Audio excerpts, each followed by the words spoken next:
आपण पाहत आहात लोकशाही महाराष्ट्र न्यूज।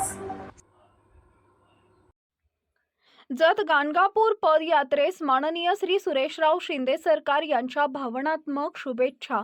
कुटुंब प्रमुखाची जबाबदारी पेलण्याचं सामर्थ्य दत्त महाराजांनी द्यावे याकरता पालखीला घातले साकडे। जतच्या राजकीय वर्तुळातील कुटुंब प्रमुख म्हणून सुपरिचित असणारे माननीय श्री सुरेशराव शिंदे सरकार ते ज्याप्रमाणे सामाजिक व राजकीय क्षेत्रात नेहमीच सक्रिय राहून जतकरांना मोलाचं सहकार्य करत असल्याचं दिसून येत आहे। अगदी या उलट जितके राजकारण व समाजकारणाची गोडी त्यांच्या अंगी असली तरी अध्यात्माची गोडी देखील वाखाणण्याजोगी आहे।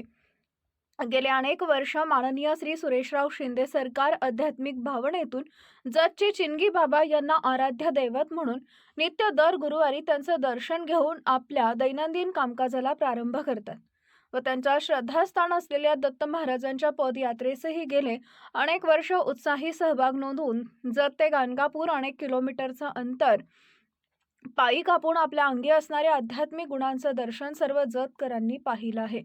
यावर्षी श्री दत्त भक्त माननीय सुरेशराव शिंदे सरकार हे मात्र राजकीय महारणांगणात व्यस्त असून नगराध्यक्ष पदाचे उमेदवार म्हणून प्रचाराच्या रणधुमाळीत तरुणालाही लाजवेल अशा पद्धतीनं प्रचाराची धुरा आदर्श कुटुंब प्रमुख म्हणून सांभाळत आहेत।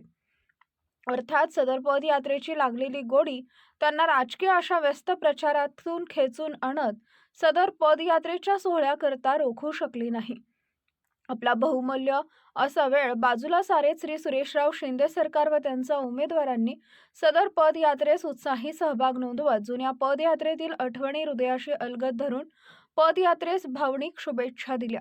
राजकारणाबरोबर अध्यात्माशी जोडलेली घट्ट नाळ हे चित्र पाहून समस्त जतकरांना एक नव्या आध्यात्मिक स्पर्शाचं दर्शन घडले असल्याचे दिसून येते।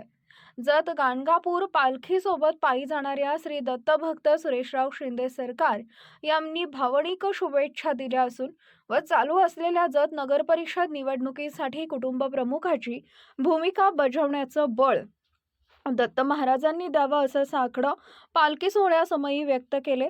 ऐकूया ते काय म्हणाले। पोलीस साहेब असतील, एक 5-6 जणांचा ग्रुप होतं, ते चालत दिंडी 10-12 जण करत होते। नंतर या दिंडीला फार मोठं महत्त्व आलं आणि गेली जवळजवळ 15-16 वर्षे पायी दिंडी केलेलं आहे। म्हणजे कोरोनापासूनच आम्ही बंद झालो, परंतु आम्ही तिथं प्रसादाला थोडाला आम्ही निश्चितपणानं जातो आणि भक्त या दिंडीतनं पायी चालत असतात। जवळजवळ 2-2.5 हजार या पंचक्रोशीच्या शहरातनं मंडळी माता भगिनी चालत शेवटपर्यंत जातात। आम्ही बी 15-16 वर्षे ही चालत दिंडी केलेली आहे आणि निश्चितपणानं त्या स्वर्गीय सदामामाची आठवण आजही या दिंडीत आल्याशिवाय राहत नाही। अतिशय भाविकांसाठी हा उपक्रम आहे। आता जवळजवळ 5 एकर जागा तिथं घेतलेला आहे। तिथं चांगल्या पद्धतीचं आपल्या भक्तांना राहण्यासाठी निवास, बाकीच्या सर्व सुविधा, स्वच्छतागृह हे निश्चितपणानं आपण करणार आहोत। शहाजीबापू भोसले हे या दिंडीतनं पहिल्यापासून या यात्रेत चालत जातात।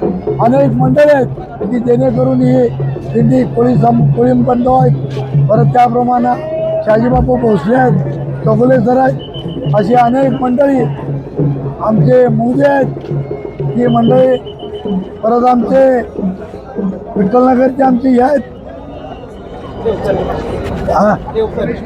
रमेश विशू देवकर साहेब, विभराव देवकर, ही सर्व मंडळी अगदी भक्तिभावानं या पालखीत चालत असतात। अतिशय शांततेत ही पालखी पार पडते। तिचा रूट ठरलेला आहे, ज्या ज्या ठिकाणी जाईल त्या त्या ठिकाणी जेवणाची राहण्याची व्यवस्था या भक्तांना तिथले स्थानिक भक्तगण करतायत। ती अतिशय मोठी दिंडी आज झालेली आहे आणि दत्तचरणी आम्ही प्रार्थना करतो की दिंडी अशीच वाढत जावावी, या दत्त शहरावरती दत्ताची कृपा कायमस्वरूपी राहावी।